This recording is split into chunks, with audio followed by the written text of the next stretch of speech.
The lively hum of conversation filled the room as I weaved my way through the crowded bar. Laughter from my co-workers mixed with the cheerful clinking of glasses, creating a soundtrack of celebration. We had just wrapped up a major project, and the whole office was buzzing with excitement and pride. Jason. The man of the hour. Ethan's voice rang out as he lifted his beer toward me. Grinning, I headed in his direction. Hey, Ethan, I said, returning the smile. Quite the crowd tonight, huh? Well, he replied, giving me a hearty clap on the back. When you lead a project like that, people tend to show up at the party. I shrugged, trying to brush off the praise. It was a team effort. Everyone contributed. Always so humble, Ethan chuckled. But seriously, man, you crushed it. Logan hasn't stopped singing your praises all night. Hearing my boss's name, I glanced around and spotted him leaning heavily against the bar. His tie hung loose, and a glass of whiskey dangled precariously from his hand. Speaking of Logan, I said, I should probably go check in with him. Make sure he's not causing too much trouble. Ethan laughed. Good luck with that. He's been going hard on the drinks tonight. I made my way across the room, pausing to exchange pleasantries with a few colleagues on the way. By the time I reached Logan, he was slumped against the bar, his eyes unfocused and his posture unsteady. Hey, boss, I said lightly, trying to keep things casual. Enjoying yourself? Logan's head jerked up, and a crooked grin spread across his face. Jason. My guy. The project wizard himself.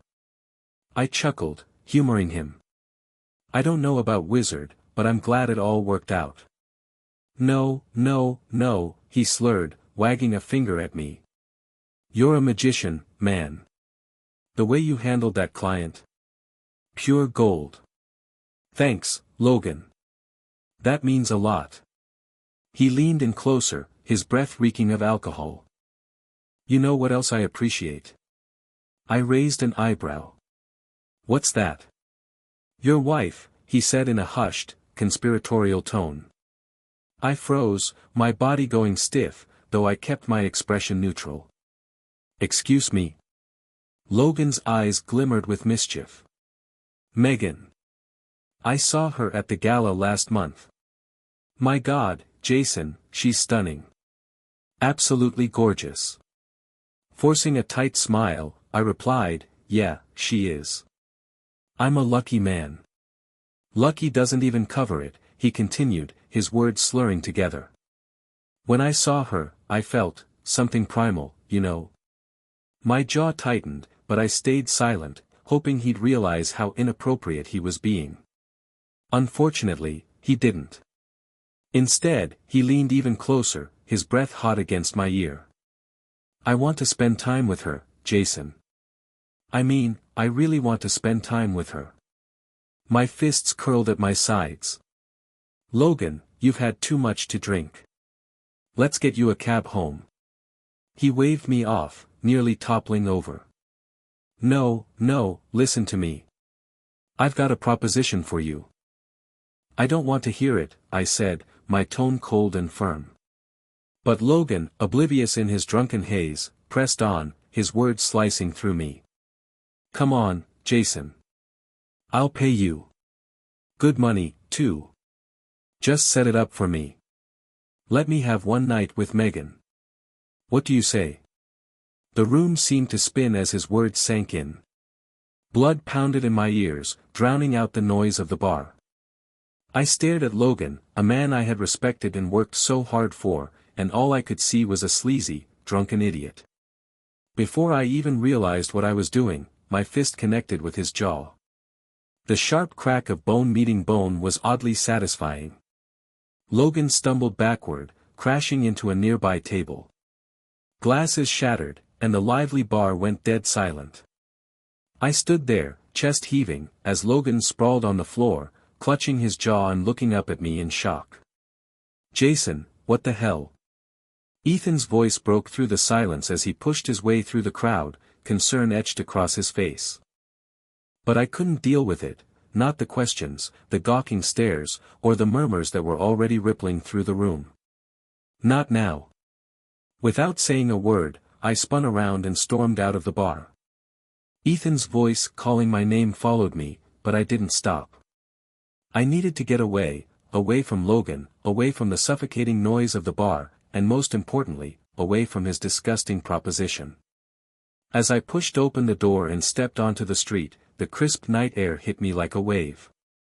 I breathed it in deeply, trying to steady my racing thoughts, but Logan's words kept playing on a loop in my head.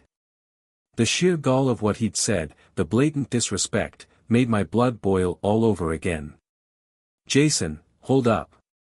I turned to see Ethan jogging toward me, his concern etched across his face. He slowed as he got closer, scanning me for signs of what had just happened. "You okay, man?" "What went down in there?" he asked cautiously. I shook my head, unable to put it all into words just yet. "I can't talk about it right now. I need some time, Ethan. I'll explain later." Ethan hesitated, clearly torn between his curiosity and his worry for me. "You sure? I can call you a cab or something if you want." "No," I replied firmly. "I need to walk. Clear my head." He nodded reluctantly. "All right, but if you need anything, call me. Day or night, okay?" I managed a tight, appreciative smile. "Thanks, Ethan. I mean it." As I started to walk away, his voice called out again. "Hey, Jason." I stopped, glancing back. Whatever Logan said or did, for you to react like that, it must have been bad. Just know I've got your back, okay? For the first time since Logan's vile proposition, I felt a flicker of warmth. It was good to know at least one person was in my corner. "Thanks, man. That means a lot," I said, giving him a nod before turning and heading down the street. The city lights blurred around me as I walked, my mind spinning. How the hell was I going to explain this to Megan? To HR? Had I just blown up my entire career over something Logan said? But no. I caught myself. This wasn't just a comment. It was a full-on proposition, a grotesque insult to my wife, my marriage, and everything I stood for. Logan had crossed a line, and there was no way I was going to let him walk away without consequences. As I walked through the quiet streets, one thing became crystal clear: everything at the office was about to change, and I needed to prepare for the fallout. The next morning, I sat at the kitchen table, nursing a cup of coffee while trying to figure out how to tell Megan. The smell of breakfast filled the air as she moved around the kitchen, humming softly. The normalcy of it all felt jarring after what had happened the night before. "Megan," I said finally, my voice sounding strained even to me. "We need to talk." She turned, her brow furrowing slightly. "Is everything okay, Jason? You got home pretty late last night." I took a deep breath, bracing myself. "Something happened at the office party. Something bad." Her movement stilled, and she came to sit across from me, setting down the bowl she'd been holding. "What is it? Did something go wrong with the project?" I shook my head. "No, it's not about the project. It's about Logan." Her eyes widened slightly, and for a split second, I thought I saw something flash across her face, something I couldn't quite place, but it vanished so quickly I told myself I must have imagined it. "What about Logan?" she asked, her voice carefully even. I clenched my jaw, the anger from the previous night bubbling back to the surface. "He propositioned me. About you." Megan's brow furrowed. "What do you mean?" "He was drunk," I explained, the bitterness in my tone unmistakable. "He cornered me at the bar and told me he wanted to spend time with you. He even offered to pay me to arrange it." As I spoke, I watched her face closely, searching for any sign of the shock and disgust I felt. But her reaction seemed muted, almost too calm. "Oh my God," she said quietly. "Jason, that's horrible. What did you do? I confronted him, I said bluntly, my voice firm. Then I knocked him down in front of everyone. Her eyes widened in disbelief. You what? Jason, are you insane? He's your boss. I stared at her, unable to believe what I was hearing. Did you even hear what I just said? He offered me money to let him spend a night with you. What was I supposed to do? Shake his hand and thank him? Megan abruptly stood, pacing back and forth in the kitchen. I get that you were upset, she said, her tone tight, but violence isn't the solution. You could lose your job over this. My job? I repeated, my voice rising in disbelief. That's what you're worried about? Not the fact that my boss just made a disgusting proposition about my wife. She turned back to face me, her expression unreadable. Of course I'm upset about it. What he did was completely inappropriate. But punching him doesn't fix anything. It's only going to make things worse. I shook my head, a cold knot forming in my stomach. Something about her reaction felt off, wrong in a way I couldn't quite put into words. You seem awfully concerned about Logan's well-being, I said slowly, watching her carefully.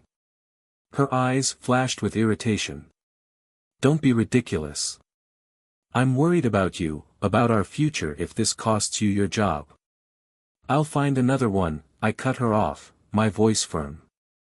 What I don't understand is why you're not angrier about this. Why aren't you disgusted by what Logan said? She threw up her hands in frustration. Of course I'm disgusted. But getting mad isn't going to change anything. We need to think this through rationally. I pushed back my chair, the legs scraping loudly against the floor as I stood. Rationally? I snapped. There's nothing rational about this, Megan.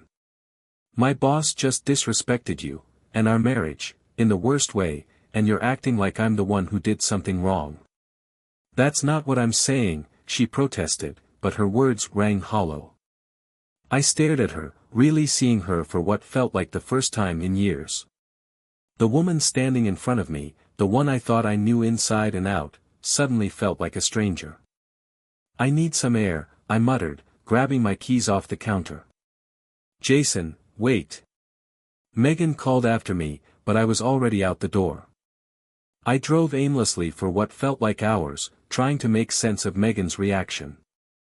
It just didn't add up. Why wasn't she more upset? Why did she seem more worried about Logan and my job than about the blatant violation of our marriage?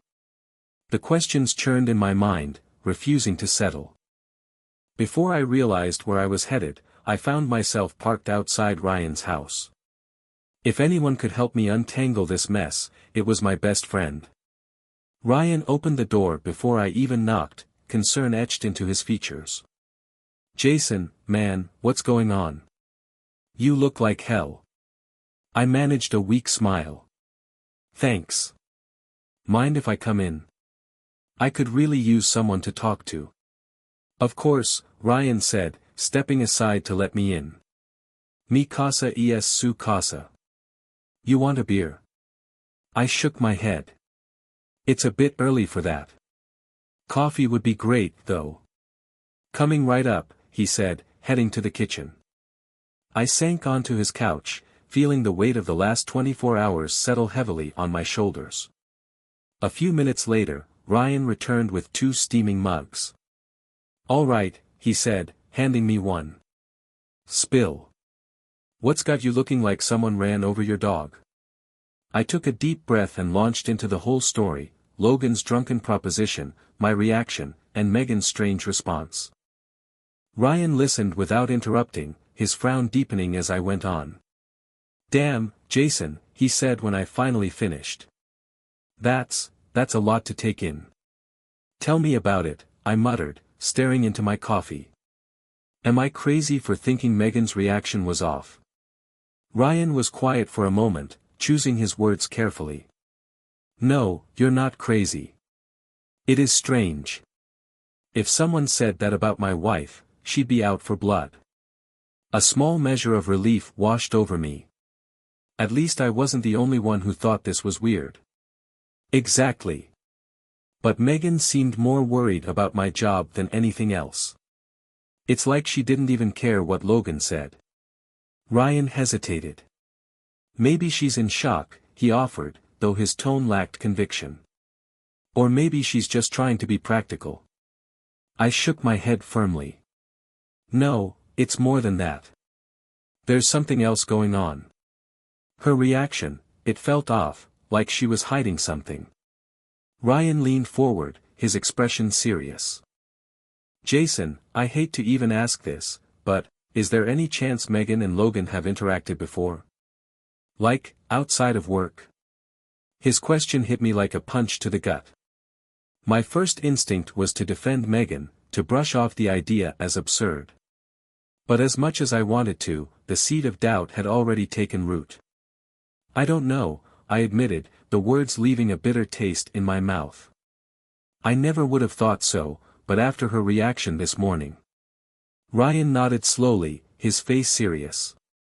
Look, I'm not saying there's anything definite, but with everything going on, it might be smart to keep an eye on both of them.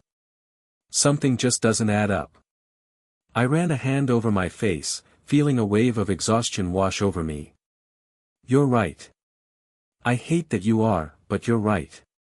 Hey, Ryan said, clapping me on the shoulder. Whatever's happening, we'll figure it out. You're not in this alone, okay? I managed a weak smile. Thanks, man. I don't know what I'd do without you. As I drove away from Ryan's house, my thoughts raced. Our conversation had only confirmed the unease that had been gnawing at me since Megan's off-kilter response. Something was definitely wrong, and I wasn't going to let it slide. I had to get to the bottom of this. The next week passed in a haze of tension and unspoken questions. I threw myself into job applications, knowing full well that my current position was likely a lost cause. Meanwhile, Megan grew more distant with each passing day, staying later and later at the office. Whenever I questioned her late nights, she brushed me off with vague excuses about work. By Friday night, I'd reached my breaking point. I couldn't take the silence anymore. I needed answers, and I wasn't going to wait for Megan to volunteer them. I was sitting in the dimly lit living room when I heard her key turn in the lock. The clock read 9:30 p.m., another late night at the office. Her heels clicked against the hardwood floor as she stepped inside, pausing when she noticed me sitting there. Jason, she said, her voice unnaturally high. I didn't expect you to still be up. I stood slowly, my eyes fixed on her. We need to talk, Megan. She set her purse down carefully, a wary expression crossing her face. About what? About why you've been coming home late every night this week, I said, keeping my tone steady.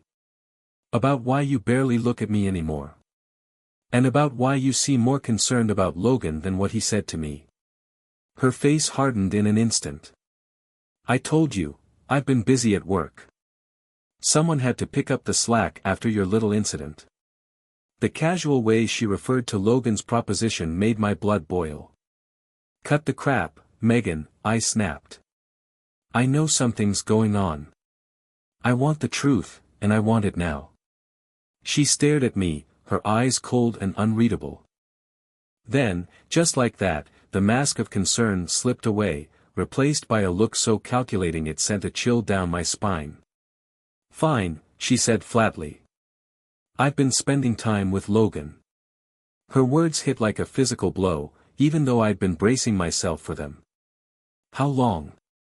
I managed to ask, my voice hoarse. Since the gala, she replied, her tone devoid of remorse. You remember, the one you skipped for your big project.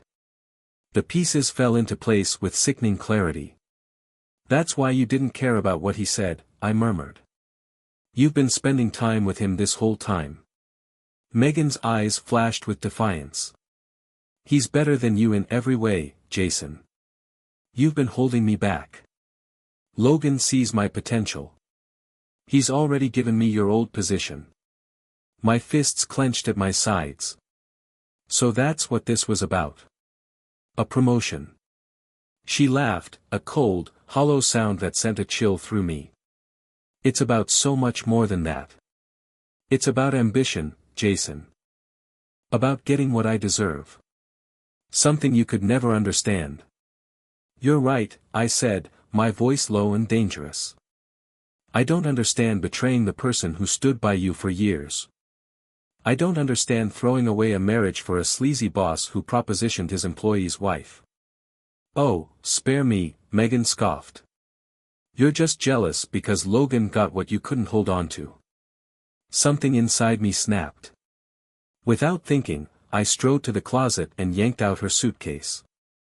What are you doing? Megan demanded, her voice rising. I didn't answer. Instead, I stormed into the bedroom, flinging open drawers and tossing her clothes into the suitcase in a chaotic heap. Jason, stop it, she yelled, grabbing at my arm. I shook her off, my voice eerily calm. You want Logan so badly? Fine. Go to him. But you're not staying here another minute, I said, my voice firm. You can't kick me out, Megan shot back, her tone defiant. This is my house too. I zipped up the suitcase and hauled it to the front door. Not anymore. Get out. Her face twisted with rage. You'll regret this, Jason. I'll take you for everything you've got. I swung the door open and tossed her suitcase onto the porch. Good luck with that, I said coldly. Now leave before I call the cops and have you removed for trespassing. For a moment, she looked like she might argue, her jaw tightening and her hands balled into fists. But then, with one last venomous glare, she turned on her heel and stormed out, slamming the door behind her. I stood there in the sudden quiet, my heart pounding. The life I thought I had built was in pieces at my feet. But even as the pain and betrayal gnawed at me, something else began to take root, determination. Megan and Logan thought they'd won. They had no idea what was coming. The next morning, I woke up with a splitting headache and a steely sense of resolve. As I shuffled into the kitchen to make coffee, my phone buzzed on the counter. It was a text from Ryan. You okay, man? Want to grab breakfast? I hesitated briefly before typing back, yeah. Meet me at Joe's Diner in 30. When I arrived at the diner, Ryan was already seated in a booth, 2 steaming mugs of coffee waiting on the table. He glanced up as I slid into the seat across from him and winced at the sight of me. That bad, huh? He said. Worse, I muttered. The waitress appeared, notepad in hand. What can I get you, boys? Just coffee, I said, shaking my head. Ryan frowned. Come on, Jason. You need to eat. We'll both have the breakfast special, he told her before turning back to me. All right, man. Spill. What happened? Taking a deep breath, I launched into the story. I told him everything about Megan's confession, the fight, and the suitcase on the porch. Ryan's expression darkened with each detail. Man, that's brutal, he said when I finished. I'm sorry. I knew something felt off, but I never imagined. Yeah, well, neither did I said bitterly. 7 years of marriage, and it turns out I didn't know her at all. Ryan shook his head, leaning back in the booth. So, what's your next move? I sipped my coffee, gathering my thoughts. First, I need evidence. If Megan thinks she's going to clean me out in the divorce, she's in for a rude awakening. Evidence? Ryan raised an eyebrow. Like what? A plan was already taking shape in my mind. Megan backs up her phone to our shared cloud account. If I can access it. Ryan's eyes widened. You think there's proof of the affair on there? There's only one way to find out, I said, pulling out my phone. Ryan leaned forward, watching intently as I navigated to the cloud storage. You sure about this, Jason? Once you see what's on there. I paused, my finger hovering over the screen. I need to know, Ryan. All of it. With a deep breath, I tapped the screen. The display filled instantly with messages, photos, and videos. My stomach turned as I began scrolling through the exchanges between Megan and Logan. They went back months. Jesus, Ryan muttered, reading over my shoulder. They weren't even trying to hide it. I clenched my jaw, forcing myself to keep scrolling. No, they weren't. They thought they were untouchable. As I dug deeper, something else began to emerge, a pattern. This wasn't just about their affair. Megan and Logan had been exchanging insider information, manipulating stocks, and securing shady deals. This isn't just an affair, I said, showing Ryan one of the more damning messages. They've been up to some seriously illegal stuff. Ryan let out a low whistle. That's corporate espionage, Jason. This could take down the entire company. Exactly, I said with a grim nod. And it's exactly what I need. Ryan studied me, his brow furrowed. What are you planning? I'm going to fight fire with fire, I said, my voice steady. Megan and Logan want to play dirty. Fine. But they're about to learn I can play that game too. You sure about this, Jason? Ryan asked, his tone serious. Once you go down this road. I'm sure, I interrupted, my gaze hard. They destroyed my life, my marriage, my career, everything. It's my turn now. I'm not just going to roll over and take it, I said firmly. Ryan nodded slowly, a determined glint in his eyes. All right. I'm with you, man. Whatever you need. Just then, the waitress returned with our food. As she set the plates down, I glanced at her name tag, Emily. Emily, I said, an idea sparking in my mind. You wouldn't happen to know any good lawyers, would you? She looked surprised for a moment, then smiled. Actually, my sister's a lawyer, Emily Fleming. She specializes in divorce and corporate law. Want her number? For the first time in days, I felt a flicker of hope. Emily, I'd love her number. In fact, I think I need to pay your sister a visit. As she scribbled down the number on a napkin, I turned back to Ryan. Looks like we just found our first ally in this fight. Ryan raised his coffee mug with a grin. To taking down the cheaters and making them pay. I clinked my mug against his, a fire igniting in my chest. They won't know what hit them. 2 days later, I stood outside the towering office building of Whitmore Industries. My palms were sweaty, but my resolve was rock solid. Today, I was setting my plan into motion.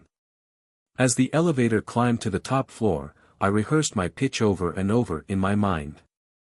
Robert Whitmore, the owner of the company and Logan's father-in-law, was a no-nonsense businessman with a reputation for cutting through the noise. I had one chance to make him see the truth, and I couldn't afford to mess this up. When the elevator doors slid open, I stepped into a plush reception area.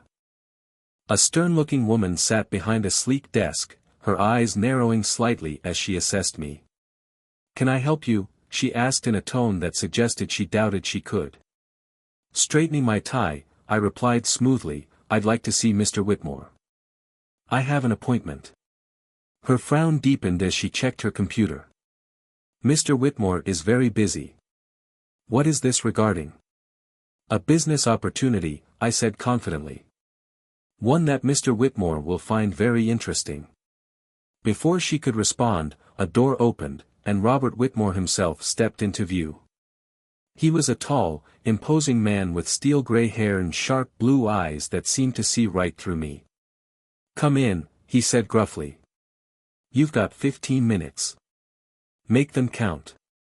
I followed him into his office, an expansive room with floor-to-ceiling windows that showcased a breathtaking view of St. Louis. He sat behind an enormous mahogany desk and gestured for me to take a seat. "All right," he said, leaning back in his chair. "What's this opportunity you're so eager to discuss?"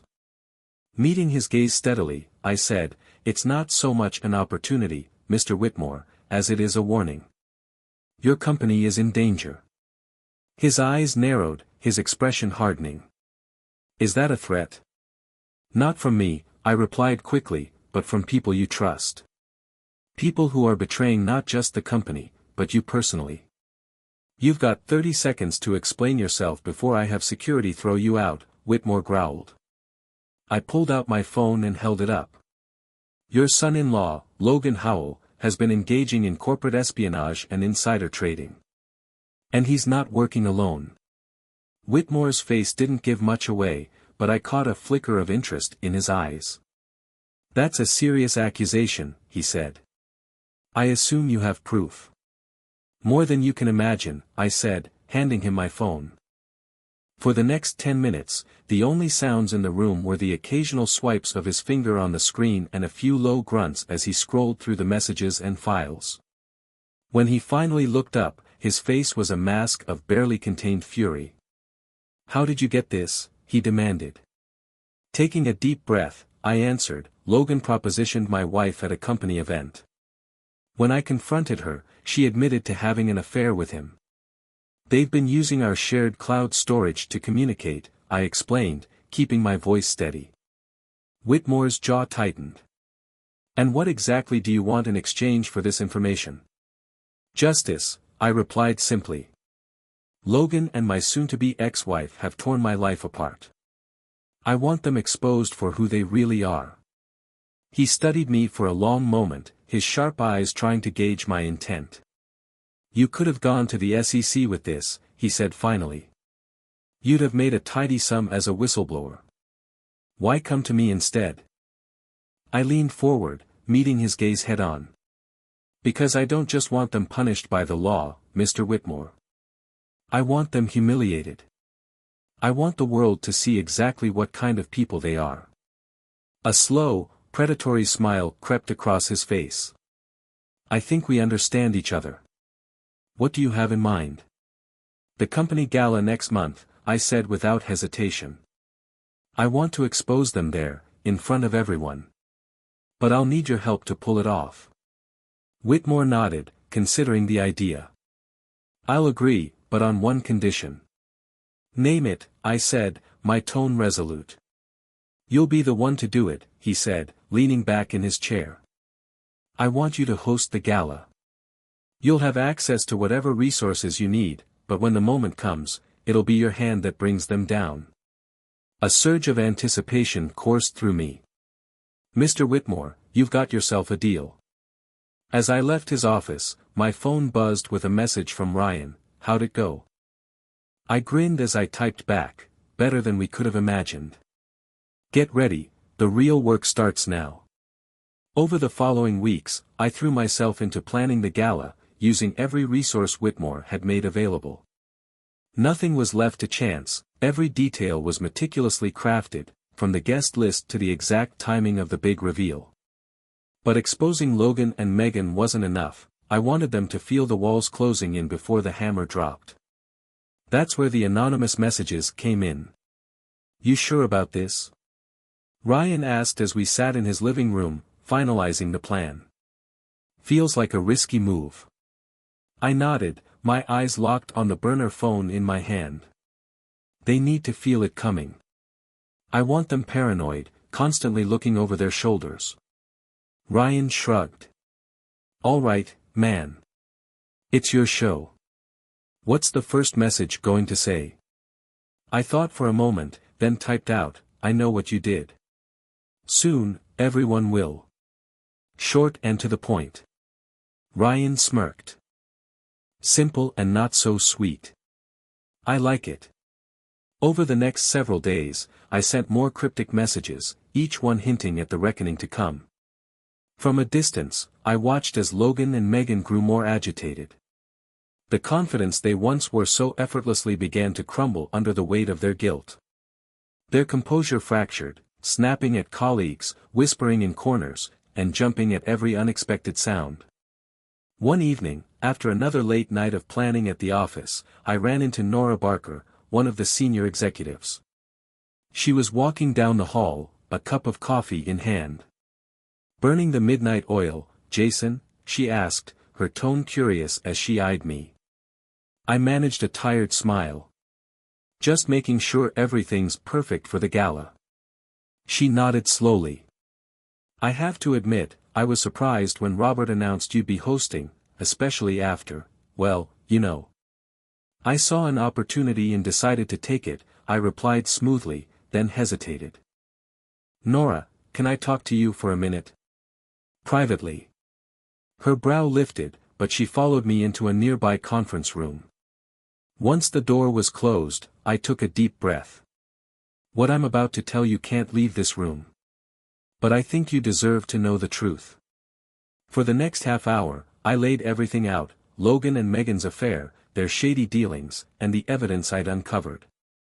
Nora listened in stunned silence, her expression shifting from disbelief to anger.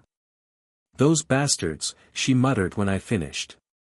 I always knew Logan was ambitious, but this. How can I help? Relief washed over me. Having Nora on my side was a game changer. For now, just act normal, I said. But when the moment comes at the gala, I might need your support. She nodded firmly. You've got it, Jason. Whatever you need. As the days ticked by, the tension grew. Logan and Megan were clearly unraveling, their nerves fraying under the pressure of the anonymous messages and the looming gala.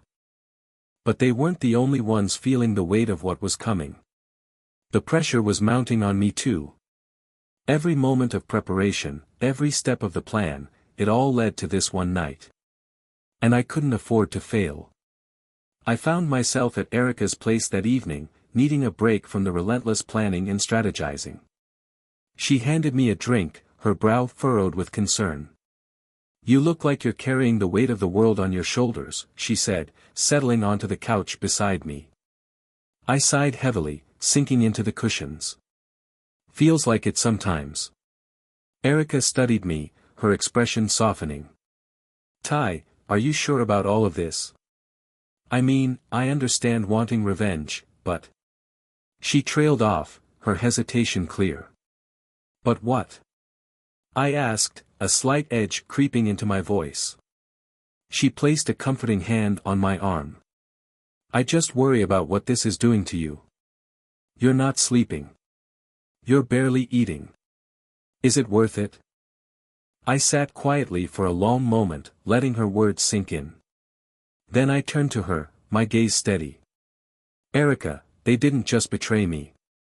They've been stealing from the company, manipulating stocks, and destroying lives. This isn't just about revenge anymore. It's about justice. Erica searched my face for a moment before nodding slowly. Okay. I trust you, Ty. Just, be careful, all right? Don't lose yourself in this. A small smile tugged at my lips. I won't. Friends like you and Ryan keep me grounded.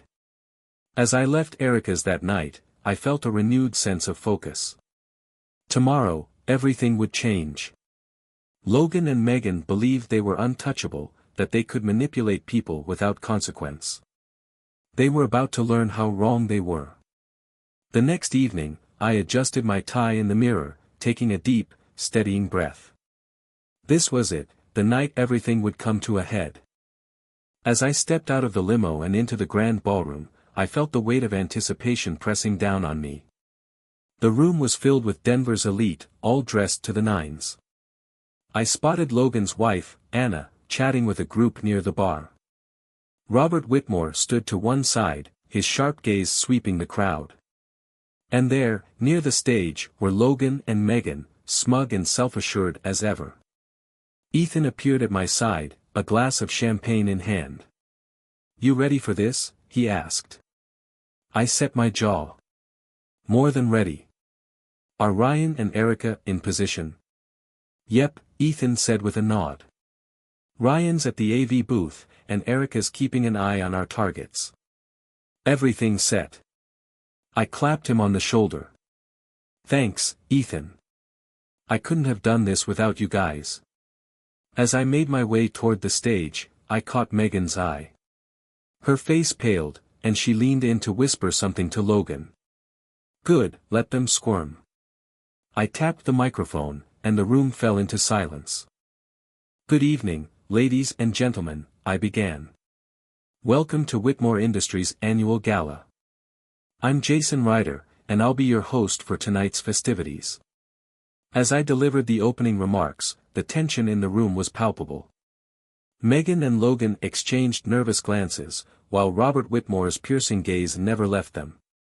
"Before we dive into tonight's main events," I continued, "I'd like to recognize some of our key players. Logan Howell, would you and Megan please join me on stage?" Logan hesitated for a fraction of a second before pasting on a fake smile and making his way up, Megan reluctantly following behind. "Logan has been instrumental in some of our recent ventures," I said, my tone dripping with hidden meaning. "Why don't you tell us about your latest project, Logan?" Logan cleared his throat, visibly uncomfortable. "Well, we've been working on expanding our market share." He droned on, his words stumbling as he avoided my gaze. I glanced toward Ryan at the AV booth. He gave me a subtle thumbs up. Everything was ready. I turned back to Logan, cutting him off mid-sentence. "That's fascinating, Logan," I said, my voice sharp. "But I think there's another project of yours that everyone here would be far more interested in hearing about." Megan stepped forward, her voice tight with barely concealed panic. "Jason, what are you doing?" I smiled coldly. "I'm just making sure credit is given where it's due, Megan. After all, you've both worked so hard on this particular venture." With a nod to Ryan, the screens around the ballroom flickered to life. Gasps and murmurs rippled through the crowd as censored versions of Megan and Logan's explicit messages filled the displays. Logan's face drained of all color. "What is this?" "Turn it off," he barked, his voice panicked. "I'm afraid I can't do that," I replied smoothly, my tone unwavering. My voice carried across the now silent room. "You see, ladies and gentlemen, what you're witnessing here is just the tip of the iceberg," I said. "Logan Howell and Megan Ryder have been involved in more than just an affair. They've been manipulating stocks, engaging in insider trading, and stealing from this company, stealing from all of you." Megan lunged toward me, her hand reaching for the microphone. "Jason, stop this right now. You have no idea what you're doing," she shouted, her voice laced with desperation. I stepped back, holding the microphone out of her reach. "I know exactly what I'm doing, Megan," I said evenly, locking eyes with her. "I'm exposing the truth, something you clearly wouldn't recognize if it hit you in the face." The screens continued to flash damning evidence, and the crowd's murmurs grew into a roar. I caught sight of Anna, Logan's wife, shoving her way through the throng, her face twisted with fury. "Logan, how could you?" she screamed as she reached the stage, pointing an accusatory finger at him. "With her?" Logan's face went pale, his hands raised as if to ward off her anger. "Anna, baby, I can explain," he stammered. But before he could say more, Anna's hand whipped across his face with a resounding slap. "Save it," she snapped, her voice icy. "We're done. I want a divorce." With that, she turned on her heel and stormed off, leaving Logan standing there, his cheek reddening and his confidence shattered. I turned back to the audience, their stunned faces illuminated by the screens displaying Megan and Logan's betrayal. "I know this is a lot to process," I said, "but there's one more person you need to hear from." Robert Whitmore stepped forward, his imposing figure commanding immediate attention. Taking the microphone from me, his voice was calm but laced with cold fury. "Logan Howell," he said, each word sharp as a knife, "you're fired, effective immediately. And Megan, you are no longer welcome at this company. I will personally ensure that both of you face the full legal consequences of your actions." The room erupted into chaos as gasps, whispers, and hurried conversations filled the air. Logan and Megan stood frozen on the stage, their world crumbling around them. Security moved in, taking them by the arms to escort them out. Logan sputtered protests while Megan glared daggers at me, but neither could stop what was happening. Ethan appeared at my side, his eyes wide with a mixture of disbelief and admiration. "Holy shit, Jason. You actually did it." "It's done," I said, exhaling for what felt like the first time in hours. "They can't hurt anyone else now." As the gala dissolved into a flurry of whispers and hurried exits, I stepped out onto the balcony, the cool night air washing over me like a balm. The tension in my chest began to ease as I gazed out at the city lights twinkling below. I heard footsteps behind me and turned to see Erica approaching. "You okay?" she asked softly, concern etched across her face. I took a deep breath, letting the air fill my lungs. "Yeah," I said, my voice steady. "I think I am.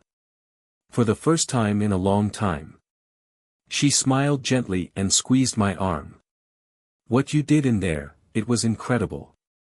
Terrifying, but incredible." I managed a small smile. "I couldn't have done it without you guys. You, Ryan, Ethan, you kept me grounded through all of this." Erica studied me for a moment, her expression thoughtful. "So, what now? Where does Jason Ryder go from here?" I shrugged, a sense of possibility unfurling inside me. "I'm not sure," I admitted. "But for the first time in years, I'm actually looking forward to finding out." The days following the gala were a whirlwind. The media descended on Whitmore Industries like vultures, eager for every scrap of information about the scandal. I found myself at the center of it all, answering questions and providing statements while navigating the fallout. One afternoon, as I sat in Robert Whitmore's office reviewing the ongoing situation, his secretary's voice crackled through the intercom. "Mr. Whitmore, there's an Emily Fleming here to see Mr. Ryder." Robert raised an eyebrow at me. "Your lawyer?" Standing up, I nodded. "If you'll excuse me, sir, this shouldn't take long." Emily was waiting in a nearby conference room, a neat stack of papers in front of her. She stood as I entered, offering me a warm smile. "Jason, I've got news." I sank into the chair opposite her. "Good or bad?" I asked, bracing myself. "Both," she said, sliding a document across the table. "The good news is, given the evidence of Megan's infidelity in criminal activities, the divorce is going through without a hitch. She won't be getting a dime." Relief washed over me like a wave, lifting a weight from my shoulders. "And the bad news?" I asked, noting the sudden hardening of Emily's expression. "Logan and Megan are trying to spin this," Emily said, her tone serious as she slid another paper into her folder. "They're claiming you set them up, that you fabricated the evidence." I snorted, leaning back in my chair. "Of course they are. Anything to save their own skins." "It won't stick," Emily assured me. "The evidence is airtight. But I wanted you to be prepared, they're going to try to drag your name through the mud." I nodded, considering her words. "Let them try. I've got nothing to hide." Emily smiled approvingly, her expression softening. "That's the right attitude to have. Now, there's one more thing we need to discuss." I raised an eyebrow. "What's that?" "The SEC wants to talk to you," she said, watching for my reaction. "The Securities and Exchange Commission?" I asked, my brows shooting up. "Why?" "They're investigating the insider trading allegations," she explained. "You're not a suspect, but as the whistleblower, they need your statement." I nodded slowly, the weight of it settling in. "All right. Set it up. I'll tell them everything I know." As Emily gathered her papers, she paused and looked at me with an intensity that caught me off guard. "Jason, I have to say, I've never seen a case quite like this. The way you handled it, it was impressive." I managed a small smile, leaning forward. "I had a lot of help. And a lot of motivation." She returned the smile, nodded, and left. After a moment, I stood and headed back to Robert Whitmore's office.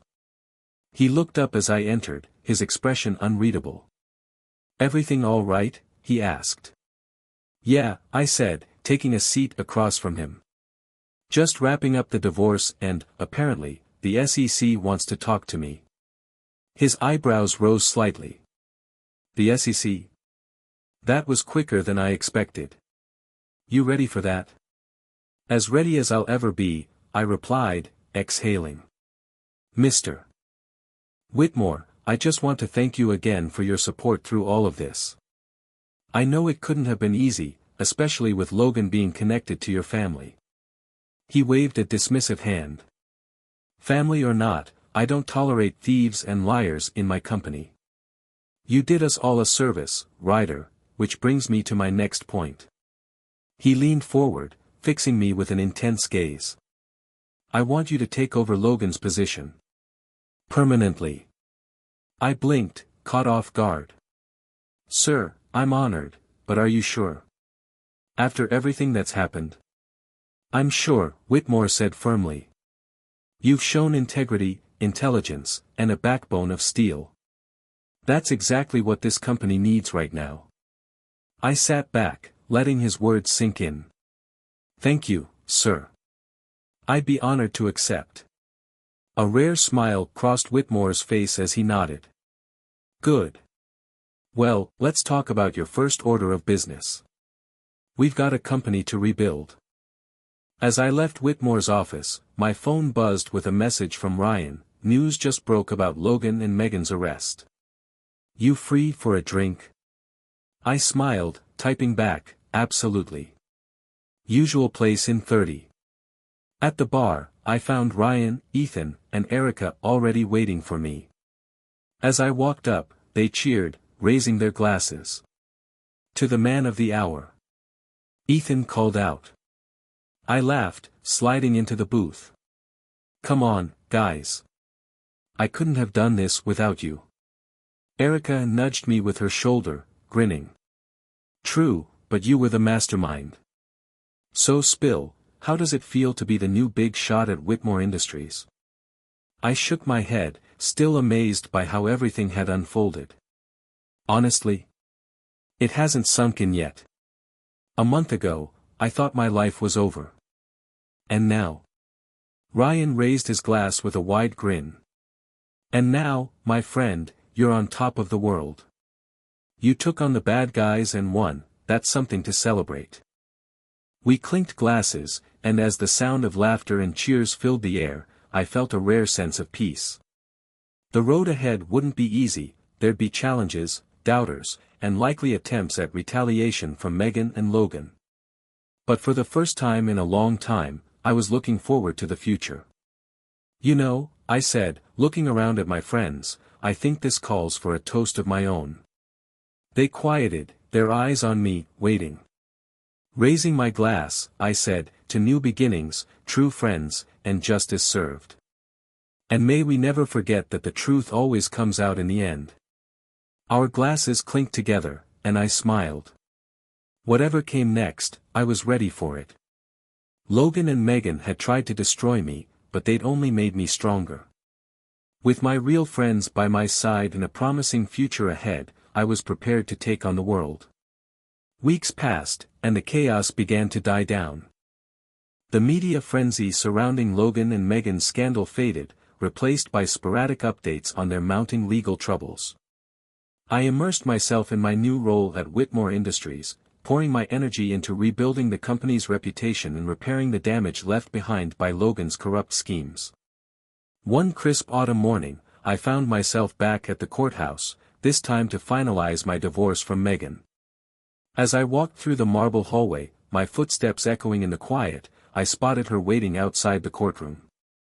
She looked like a shadow of her former self, her confident veneer now replaced by a haunted expression.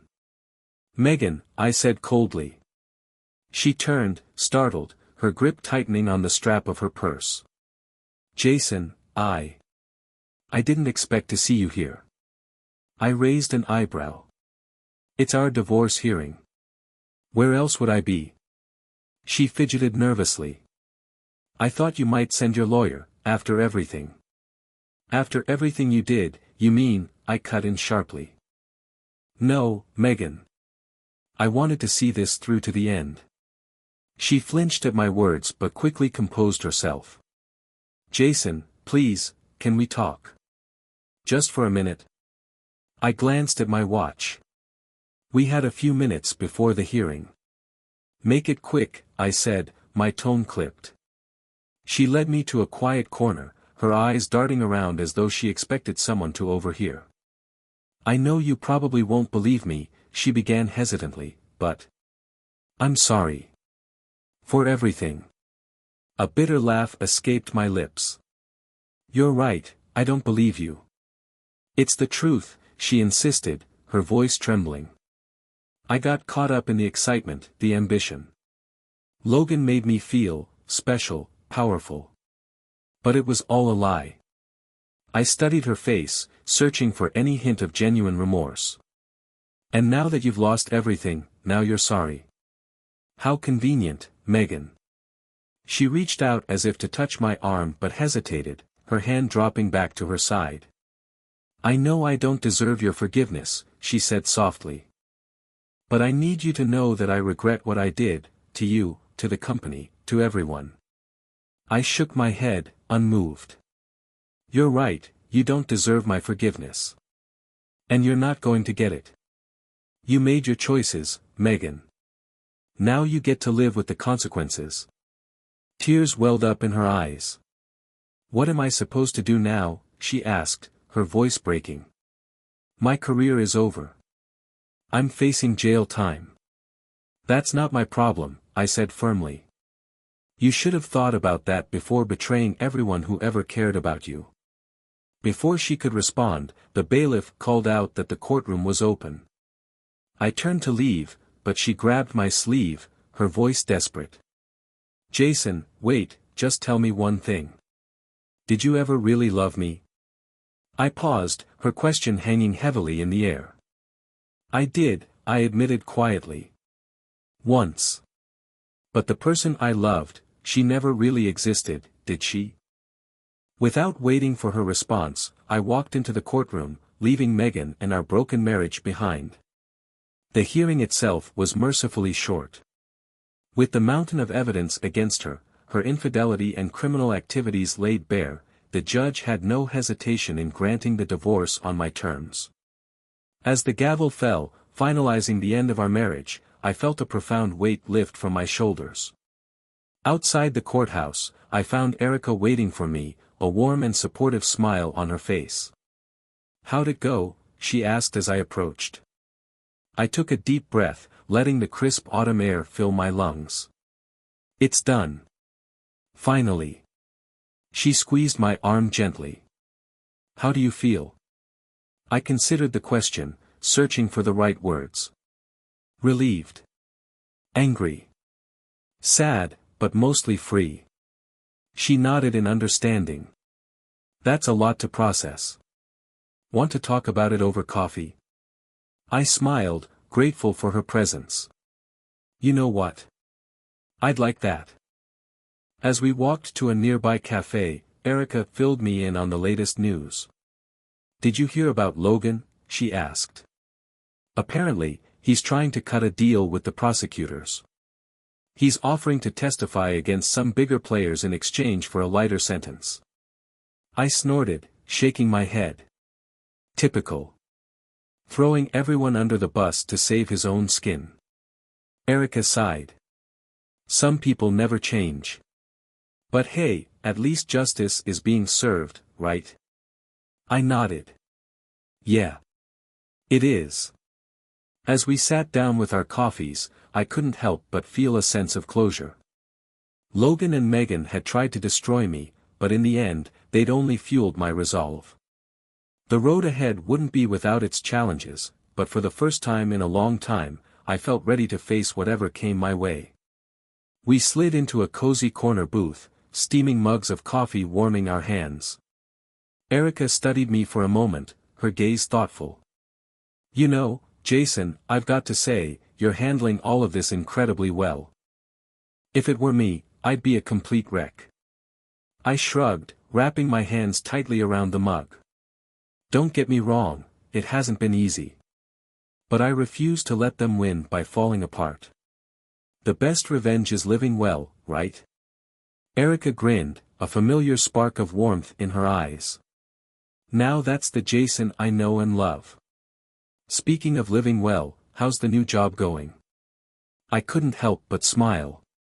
It's challenging, but in the best way possible. Whitmore's given me free rein to clean house and implement new policies. It feels good to know I'm making a difference. Erica's grin widened. I'm so happy for you, Jason. You deserve this, all of it.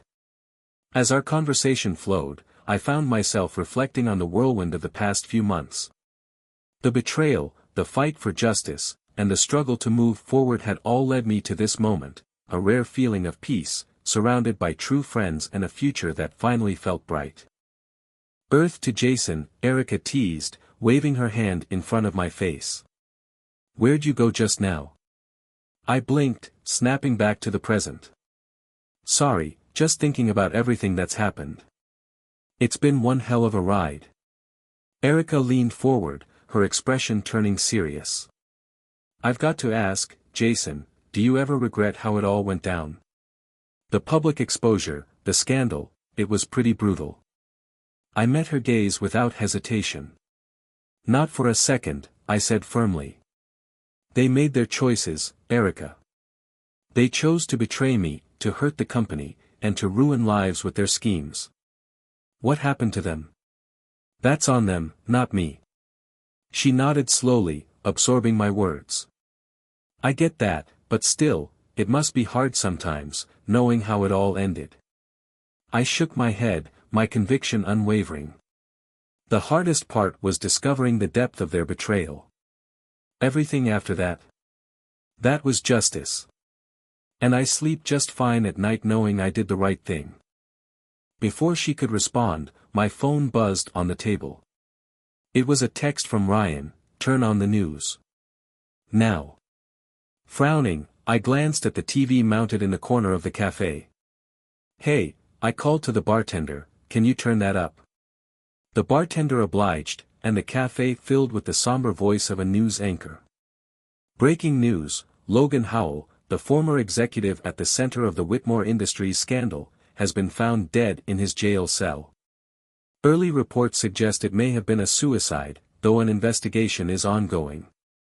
The cafe erupted into murmurs, but I sat frozen, the weight of the announcement hitting me like a punch to the gut. Erica reached across the table, gripping my hand tightly. Jason, are you okay? I took a shaky breath, trying to process the news. Yeah, I'm okay. It's just. I never wanted this. I wanted justice. Not this. This isn't on you, Erica said firmly, her voice cutting through my spiraling thoughts. Logan made his choices, Jason, right up until the end. I nodded slowly, her words sinking in. You're right. And as harsh as it sounds, his actions hurt a lot of people. His death doesn't change that. Erica squeezed my hand, grounding me. Exactly. You did what you had to do. You exposed the truth. What happened after that was out of your control. We sat in silence for a moment, the gravity of the situation settling over us. Then my phone buzzed again. This time, it was Robert Whitmore. As soon as I answered, his gruff voice came through the line. I assume you've heard the news. Yes, sir, I replied. I just saw it. Good. I need you in the office immediately, he said. We've got to get ahead of this. Prepare a statement. The vultures will be circling again.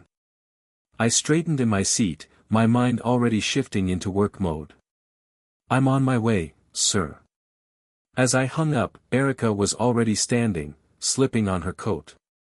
Duty calls? She asked with a small smile. I nodded, pulling some cash from my pocket and tossing it on the table to cover our coffees. Always. Yeah, I've got to get to the office, I said, grabbing my coat. Whitmore needs me to help manage this situation. Erica gave me a smile, her expression a mix of pride and something else I couldn't quite place. Look at you, Mr. Important. Go on, go save the day. She hesitated for a moment. But Jason. I paused, turning back to her. Yeah. Just remember, she said, her voice soft but steady, no matter what happens, you've got people in your corner. Me, Ryan, Ethan, we're here for you. Always. A warmth spread through my chest, easing some of the tension that had been weighing on me. I know, I said sincerely. And I couldn't be more grateful for that. As I stepped out into the brisk autumn air, a wave of resolve washed over me. The road ahead was bound to have more challenges, there would be storms to weather and battles to fight, but I felt ready for them. Logan and Megan had tried to destroy me, to use me as nothing more than a pawn in their twisted game. Instead, they'd only pushed me to become stronger.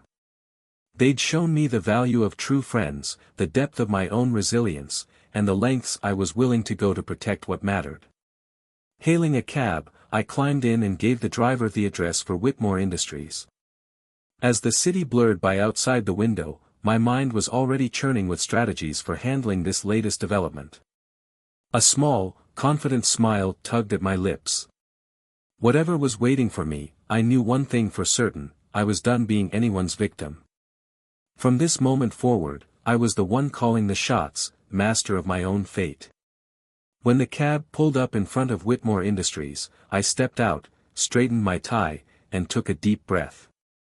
The weight of responsibility settled on my shoulders, but it felt different now, lighter, purposeful. I walked through the revolving doors, my step steady, ready to take on whatever came next.